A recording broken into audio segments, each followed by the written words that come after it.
મિત્રો, આપણું સ્વાગત છે એક નવા યુટ્યુબ વિડીયોમાં. આજના વિડીયોમાં આપણે શીખીશું હાઇગ્રોમીટર. હવે જોઈએ આપણે તેની ડ્રોઈંગ. હાઇગ્રોમીટરની ડ્રોઈંગમાં સૌપ્રથમ હ્યુમિડિટી સ્કેલ આવેલી હોય છે, મેટલ, વુડ, પીવિયોટ, માઉન્ટિંગ વગેરે જેવા તેમાં પાર્ટ આવેલા હોય છે. હવે જોઈએ આપણે હાઇગ્રોમીટર એ શું છે.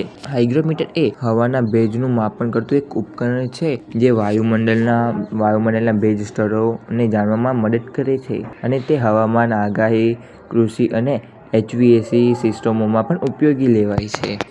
હવે આપણે જોઈશું હાઇગ્રોમીટરના પ્રકારો. હાઇગ્રોમીટરના લગભગ 5 પ્રકાર છે, જેમ કે mechanical hygrometer, electrical digital hygrometer, psychrometer, dew point hygrometer, air hygrometer. હવે આપણે જોઈશું તેની કાર્ય કરવાની રીત, કે હાઇગ્રોમીટર કઈ રીતના કાર્ય કરે છે.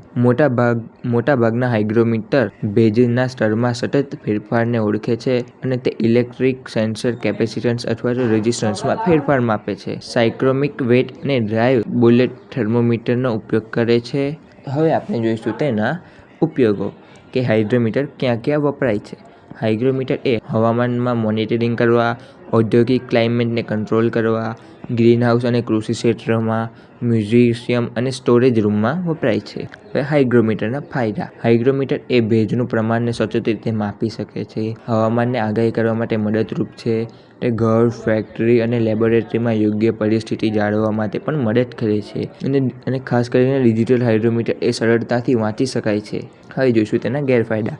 જેટલા જ તેના ફાયદા છે તેટલા જ હાઇગ્રોમીટરના પણ ગેરફાયદા છે. જેમ કે કેટલાક હાઇગ્રોમીટરને વારંવાર કેલિબ્રેશનની જરૂર પડે છે, જેથી તેના રીડિંગમાં ફેરફાર આવી શકે છે, તેના રીડિંગ બદલાઈ શકે છે. અને વેટ ડ્રાય હાઇગ્રોમીટરને પાણીના યોગ્ય હવા સ્તરની જરૂર પડે છે અને તે નીચી ગુણવત્તાવાળા સેન્સરના ખોટા રીડિંગ આપી શકે છે.